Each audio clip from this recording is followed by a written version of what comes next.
What's going on, guys? Merm here, and today I'm gonna bring you guys a tutorial on how to actually do co-op in Bloodborne. So it seems like a lot of people don't know how to do this, and I actually just died, and I figured I'd make this video because I'm gonna respawn somewhere. Okay, I'm gonna respawn here. We're gonna go back to Hunter's Dream, and I actually died just playing co-op.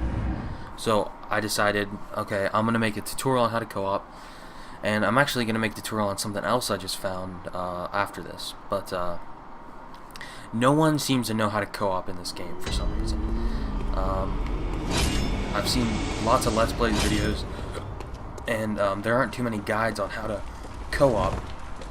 So I figured I'd make a video guide on how to co-op. Basically, after you kill the first boss, you will get an item in here called the Beckoning Bell, not the Reckoning Bell. And this is sort of like you're summoning someone else. Okay, so you ring this if you need help in your world on your boss fight. Okay, and so you can actually use that on the first boss if someone else had the intuition or wanted to go back to the first or go back to a boss and help you or help people who want to fight that guy. But basically, how do you go into someone else's world if you already killed a boss but you want to face him again? How do you go into that person's world? Well, let me show you how. It's not going to work for me, but basically once you get 10 insight, I think you need 10 insight basically, and you're going to come over here, and this thing is going to say buy with insight. Now I don't have 10 insight obviously, but I can actually go do that right now. I don't think you lose insight when you die, so I might be effing myself or not. So let's I think yeah, okay, let's just get to 10. I don't know. I don't think you lose insight when you die. I haven't actually paid attention to that, but I don't think you do. So that's good. Sorry, I don't want to use all of my insight right now, just in case. But yeah, I don't know if you have to get an item to unlock this. I think you just have to have 10 insight, but I could be wrong.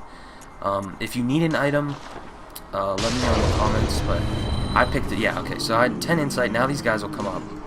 Talk to them. And here, right here in the consumables, I think is where the small resonant bell and the sinister resonant bell would be.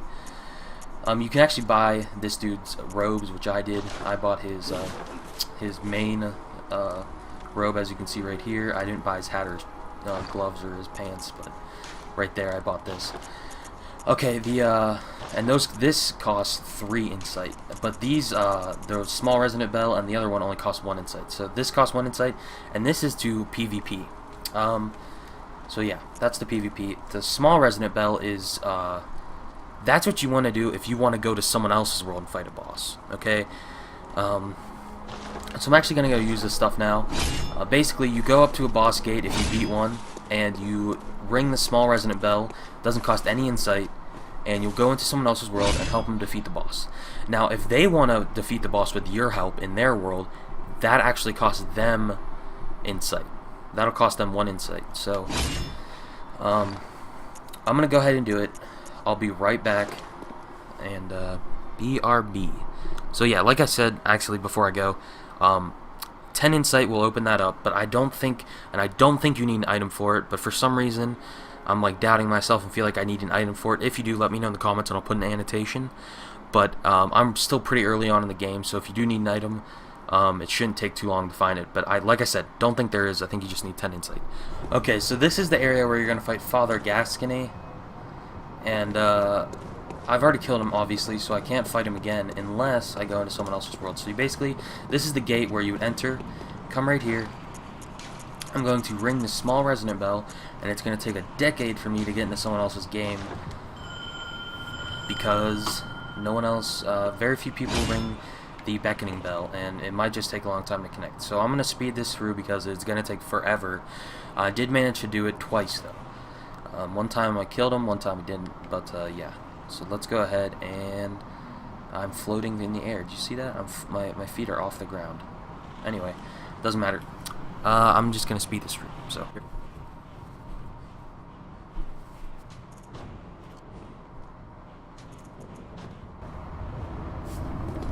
And here we are. So that did not take as long as it did the first 2 times, so that's good. It seems like maybe more people are starting to figure out how to do this. But I'm going to go into this guy's world, we're going to fight the boss, and then I'm going to end the video. Hopefully it doesn't take too long. Looks like this guy knows what he's doing. We'll do a gesture.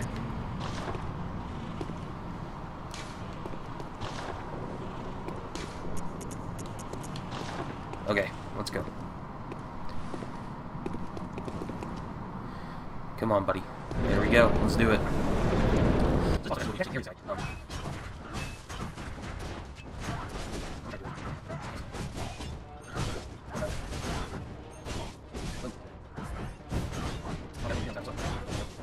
There we go. Boom. You're screwed up.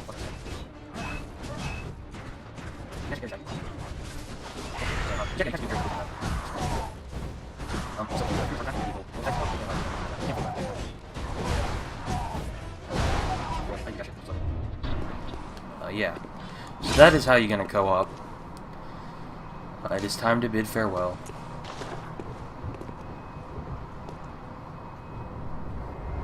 I like to do that. That looks pretty cool. Right? So that is how you co-op in this game. How much? I don't even know how many souls I got for that. Did I get any echoes for that? I couldn't even tell.